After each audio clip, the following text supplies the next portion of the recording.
Buen día y sean todos bienvenidos a nuestro podcast, La Guerra al Mejor Postor. En compañía de mi compañero David de los Ríos, vamos a hablar un poco de la historia e incidencia de los partidos políticos en este país, Colombia. Gracias, Cristian, y sí, el tema me genera un interés particular. Pero para abordarlo adecuadamente, lo contextualizaremos a usted, nuestro oyente, para que entre en sintonía con un poquito de lo que ha pasado en este platanal.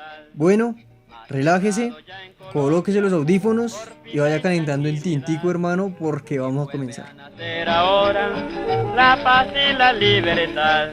La historia del bipartidismo está presente en nuestra sociedad desde Bolívar y Santander. Al parecer ambos partidos en sus inicios, por el siglo XIX, tenían tendencias liberales. Y pues la verdad, David, yo no creo que esa idea sea muy descabellada, ya que pues el país estaba en un proceso de independencia y pues ser conservador era como no querer independizarse. Exactamente, Cristian. El Partido Liberal quería seguir los pasos de las grandes revoluciones mundiales. La mexicana, la soviética, el aprismo peruano, la manifestación de estudiantes de Córdoba y muchas otras. Pero bueno, saltemos un par de décadas. Esto para hablar del primer magnicidio del siglo XX en Colombia, uno de los más recordados efectuados durante el bipartidismo. Rafael Uribe Uribe formaba parte de los liberales y tras perder la guerra de los 1000 días a manos de los conservadores, se reinsertó a la sociedad en calidad de representante del Partido Liberal. Un hito histórico en el país, pues Uribe Uribe fue el primer amnistiado desmovilizado que posteriormente fuera asesinado, como bien lo mencioné, en el siglo XX. Rafael fue asesinado a hachazos a un costado del Capitolio Nacional a manos de Leovigildo Galarza y Jesús Carvajal, dos artesanos de la época de los cuales se especula que fueron simples autores materiales de una conspiración.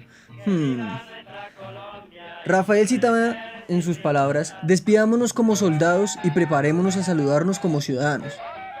En 1902, tras la disolución de su tropa liberal, dijo estas palabras que lo convirtieron en un verdadero defensor de la paz, ya que para esa época los conservadores eran caracterizados por ser intolerantes en la política y religiosamente hablando. Bueno, pero es importante tener viva la memoria de este personaje tan relevante de nuestro país. Pero si Rafael Uribe Uribe fue relevante, pues yo les hablaré de un personaje tan importante que incluso vemos todos los días.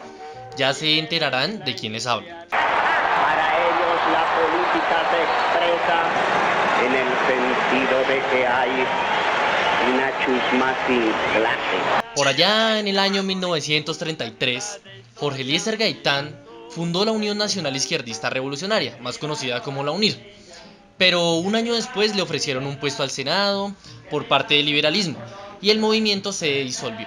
Pero el ideal de Gaitán seguía intacto: hacer parte de un pueblo y para el pueblo. Fue así como por medio de su oratoria y poder de convencimiento empezó a ganar popularidad y relevancia en este partido, al punto de ser el líder del mismo.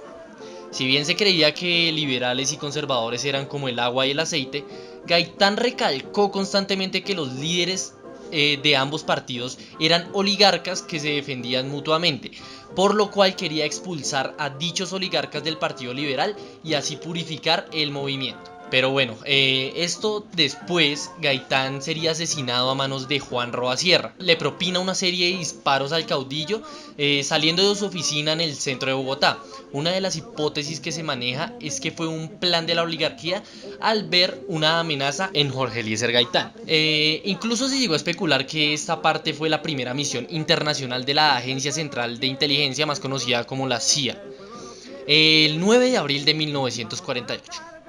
Con la muerte de Gaitán estalla una época denominada... David, ¿nos puede recordar cómo se llamó esta época? La violencia. Claro, que en Colombia pues generó un caos en la ciudad de Bogotá.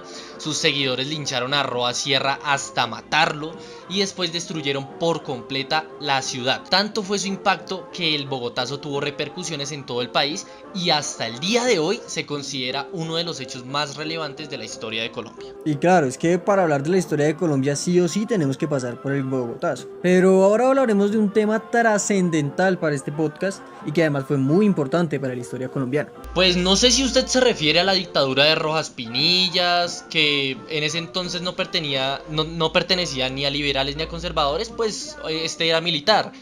o no sé si está hablando del Frente Nacional. El caso es que estos dos para mí son tan relevantes como toda la historia de Colombia. Pues si bien es importante recalcar, Cristian, que sí, en esta hegemonía de liberales y conservadores, un parón con la dictadura de Rojas Pinilla, que pues, como usted bien lo mencionaba, no pertenecía a ninguno de los dos movimientos, pero yo me refería al Frente Nacional. No han hecho sino llegar a la antiquísima conclusión de que los héroes están hechos de la misma materia que los demás hombres. Que fueron 16 años en donde se hizo un acuerdo por parte de ambos partidos, para turnarse el poder cada 4 años entre los liberales y los conservadores, y que se restableciera la democracia en Colombia. Primero fue conocido como el Frente Civil, una coalición entre ambos partidos para manejar el gobierno, y justo después comenzaría la política bipartidista que se llamaría el Frente Nacional. Los 4 mandatarios más relevantes o que participaron y que tuvieron al país, que gobernaron al país en ese entonces, fueron Alberto Lleras Camargo en el gobierno del 1958 a 1962, de tendencia liberal. Luego pasaría el gobierno al ámbito conservador o al Partido Conservador a cargo de Guillermo León Valencia del 1962 al 66. Regresaría a los liberales con Carlos Lleras Restrepo del 66 al 70. Y por último, el último gobierno del Frente Nacional fue conservador y fue a manos de Misael Pastrana Borrero entre el 70 y el 74. Aunque pues lo que quería este Frente Nacional era pues combatir precisamente la violencia, en este periodo fue uno en donde aparecieron los más importantes grupos guerrilleros que siempre han sonado en nuestro país hasta el día de hoy, como lo eran pues las FARC, que nacen en 1964, el ELN, que lo hizo este mismo año, y por supuesto el movimiento 19 de abril, el M-19, que se consolidó hasta el año de 1974. Así es como la política se ha visto en ocasiones desdibujada y hay momentos honorables para recordar, David, ¿o no es así? Exactamente. Y por eso les traigo acá el primer paso para un proceso de paz que se dio en Colombia. Y lo raro es, Cristian, ¿usted se imagina que el primer paso para un acuerdo de paz lo dio un dictador? No me diga eso. Exactamente, el político militar de izquierda Gustavo Rojas Pinilla fue el primer personaje que intentó un proceso de paz, que lo intentaría con guerrilleros liberales del llano. O sea, el acuerdo era que entregaran sus armas bajo el mando de Guadalupe Salcedo, quien meses después sería asesinado. Ya después existieron otros procesos de paz, como en el mandato de César Gaviria, Virgilio Barco y Belisario Betancourt, este último conservador, los dos anteriores liberales, que vivieron de primera mano la creación y disolución de grupos subversivos, tales como el M-19, el EPL, y uno de los últimos diálogos de paz fue el de Andrés Pastrana, de corriente conservadora, quien intentó llevar un acuerdo formal con las Fuerzas Armadas Revolucionarias de Colombia, o como son conocidas, las FARC. Denominado proceso de paz, se llevó a cabo en San Vicente de Caguán, aunque se caería este proceso ya que integrantes de este grupo secuestraron al excongresista Luis Eduardo Guechén. Bueno, y llegamos a uno de los puntos más álgidos de nuestra historia, la bonanza marimbera. Y el auge del narcotráfico se tomaron todo el país. Personalidades como Gonzalo Rodríguez Gacha, Carlos Leder y el mismo Pablo Escobar Gaviria generaron una época de pánico en este país. Sin olvidar, claro está, los grupos subversivos que acabamos de mencionar. La primera gran asonada la sufrió Belisario Betancourt con la toma del Palacio de Justicia. No sé si usted se acuerda de eso. Sí, eso pues obviamente nosotros no lo vivenciamos en carne propia, pero claro está que está muy presente todavía en la historia de Colombia, ¿no? Exactamente. Y bueno, se habla que esto fue negligencia de las fuerzas militares y por parte del gobierno al censurar a cualquier medio que televisara algo respecto a esto durante ese momento. Sí, que yo me acuerdo que sí he leído un par de textos en donde se transmitió un partido entre Millonarios y la Unión Magdalena, si no estoy mal, en plena toma del Palacio de Justicia. Y esto pues, ¿cómo no va a causar conmoción en el país si mientras están pasando cosas terribles se transmite un partido que pues, no digo que no sea importante, pero Más importante que esto no lo creo. Exactamente. El gobierno de Belisario Betancur lo reemplazó el liberal Virgilio Barco en el periodo de 1986 a 1990. A Virgilio Barco le tocó gobernar los años más violentos de la historia de nuestro país. Se presentan múltiples masacres y actos terroristas como el atentado del avión de Avianca, el carro bomba que estacionaron al lado del edificio del Departamento Administrativo de Seguridad DAS, y un año después magnicidios como el de Guillermo Cano, en ese entonces director del Espectador, Jaime Pardo Leal, uno de los líderes del partido político Unión Patriótica, esto fue en el año 1987, y Luis Carlos Galán, que este último tiene su toque porque iba a ser uno de los grandes candidatos a tomar la presidencia de Colombia por el Partido Liberal, y pues que sería la gran esperanza de un cambio. Y este fue asesinado a balazos en Soacha en 1989, y pues queda Carlos Pizarro, líder del movimiento 19 de abril M19 y candidato a la presidencia, asesinado en instancias del proceso de paz y reinserción por parte de este grupo. Y sí, bueno, como lo mencionaba Cristian, yo creo que después de Gaitán, el magnicidio más recordado y más sentido en la historia de Colombia fue el de Luis Carlos Galán. Pero también hay que mencionar que Carlos Pizarro era muy querido por la gente. Estábamos en una época en donde los grupos subversivos no eran tan mal vistos como ahora y tenían unos ideales mucho más definidos y mucho más consecuentes. Pero bueno. Además que era como la representación del pueblo, porque eso era ese grupo subversivo, representaba todo el populismo de nuestra ciudad y además de todo el país. Exacto, o sea, recordemos que el M19 se dio por un caso de negligencia en las elecciones del 19 de abril. Pero bueno, vamos a entrar en el proceso de paz con el M19 que se llevó a cabo en el 91 y la reforma constitucional, la cual nos rige hoy en día, de ese mismo año, que fue realizada en el gobierno de César Gaviria, quien tomó la candidatura que pues lamentablemente dejó Galán al sufrir este atentado. O sea, la reforma constitucional y la muerte del narcotraficante Pablo Escobar fueron los hechos más sobresalientes del gobierno de Gaviria. Un gobierno en el cual parecía que por fin se iba a terminar el auge del narcotráfico, y pues en parte así fue, ¿no? Su máximo representante fue asesinado encima de un tejado. Fue el presidente César Gaviria quien con su liderazgo y atención impulsó el proceso, lo hizo viable, lo estimuló constantemente, lo alimentó con ponderadas propuestas y lo defendió del escepticismo. Pero Ernesto Samper y Andrés Pastrana tendrían que enfrentar, después de este gobierno de Gaviria, un fenómeno que hace mucho tiempo existía, pero que se había ido fortaleciendo en esa época. Por un lado, las guerrillas, los grupos subversivos, y por el otro, el paramilitarismo.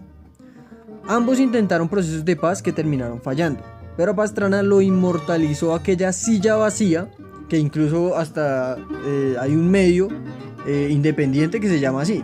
La silla vacía se refiere al desplante de Manuel Marulanda al presidente Andrés Pastrana en el 98 en San Vicente del Caguán, en donde se reunirían en un evento público para hablar de paz. Y pues bueno, todo el mundo recuerda el desplante de la guerrilla hacia Pastrana y muchísimas fotos de eso. Lo que mencionaba, un medio independiente incluso tomó este nombre de la silla vacía como representación a ese hecho. No, y es que fue tenaz, o sea, como en un proceso de paz el líder de este movimiento guerrillero no se va a presentar ante esto. O sea, esto fue algo que paralizó el país por completo. Exacto. Y pues esto también dio pie a lo que vamos a hablar a continuación, que debido a la negativa por entrar en dicho proceso de paz por parte de las Fuerzas Armadas Revolucionarias de Colombia, las FARC, obviamente el grupo que lideraba Manuel Marulanda, y con estos mismos incrementaron su número y su presencia en el país. O sea, tras de que no quisieron entrar en el proceso de paz, bien se decía incluso que en muchos pueblos la guerrilla prácticamente era su gobierno. O sea, ya no había nada de presencia de fuerzas militares y el gobierno tenía prácticamente abandonadas muchas zonas que estaban azotadas por la guerrilla. Entonces en esto sube a la presidencia en el 2002 Álvaro Uribe Vélez, que dio inicio a la Seguridad Democrática, una política gubernamental que proponía un papel más activo para contrarrestar dicha guerrilla. Hemos insistido sin temor en nuestras acciones en procura de la seguridad. No nos frena el miedo para negociar la paz. Sí, antes de ahondar en este expresidente que pues en su primer gobierno sería como pues el que iba a cambiar el país porque tuvo una favorabilidad de alrededor de 75%. Entonces, bueno, quiero aclarar que su ingreso al Estado o a la política en sí lo hizo siendo liberal. O sea, esto es algo que no se puede entender. ¿Qué? ¿Uribe fue liberal? Aunque no lo crea usted, antes de llegar a la presidencia decidió retirarse del Partido Liberal, ya que todos notaban que pues este tenía tendencias de derecha para ese partido y pues esto era algo que no se comprendía. Se supone que para su primer mandato este había reducido a las FARC y casi terminado por completo el ELN. También empezó a negociar e hizo que los grupos paramilitares se desmovilizaran, extraditando a jefes y dando prisión máxima de 5 a 8 años. Esto como una estrategia pues para que todos confesaran sus crímenes y fuera más fácil hacer que los paramilitares se deshicieran del todo. Bueno, ya mencionando también que para su reelección el candidato estaba apoyado por todos los partidos de derecha, ¿no? Llámese partido de la U, Cambio Radical, el conservador, pero recién se presentó su segundo mandato, descubrieron que congresistas que pertenecían a su partido y a su gobierno habían pertenecido al paramilitarismo. Por esta razón comenzaron a criticar y a dudar de su gobierno y le llamaron a este hecho la parapolítica. Sí, es que esto fue un escándalo total y actualmente es muy difícil pensar en un concepto similar al bipartidismo, porque pues Álvaro Uribe no representaba ningún partido, sí estaba apoyado por estos, pero no era que representara ni a los liberales porque pues había pertenecido a este partido, ni mucho menos a los conservadores, pero sí tenía tendencia máxima hacia este. Pero entonces, después del Frente Nacional se empezaron a crear nuevos partidos, totalmente distintos, que recién en 1985 nacen otras alternativas, específicamente la Unión Patriótica. Ya después se fundan partidos como Cambio Radical, Partido de la U, Alianza Verde, el Polo Democrático y muchos más que hasta el día de hoy siguen creciendo y se siguen formando nuevos. El problema cala en que estos nuevos movimientos se han ido ligando a los partidos tradicionales, pues es bien sabido que las coaliciones están demarcadas desde hace ya un tiempo. Esto para preservar los ideales y el renombre de dichos partidos y también para tener una posibilidad mayor de llegar a los puestos de relevancia como Senado, gobernaciones, alcaldías y por supuesto presidencia. En los últimos años se crearon los dos partidos políticos que hoy por hoy demarcan una clara diferencia de ideales y que se perfilan a ser los nuevos focos de atención. Por un lado se encuentra el Centro Democrático del actual presidente del estado, Iván Duque, que fue fundado por el expresidente precisamente Álvaro Uribe Vélez, y este fue fundado en el 2013, y la Lista de Decencia o Partido de los Decentes, que fue fundado por el senador hoy en día Gustavo Petro y Aida Bella en el 2017. Exactamente, Cristian. Pero bueno, yo creo que ya dejamos bastantes informados a nuestros oyentes sobre toda la historia de la política en Colombia. Si bien pues no se pudo ahondar mucho en el tema, yo creo que sí recalcamos lo más importante sobre los partidos políticos en Colombia. Pero bueno, es también relevante hacer la aclaración de que si usted es colombiano, estos son los partidos y personas que han gobernado sobre sus tierras. Sabemos que la información, como bien lo decía yo, no está muy bien profundizada, pero al menos usted ya se lleva una idea para que pueda comprender mejor el asunto que debería y que es compromiso entender.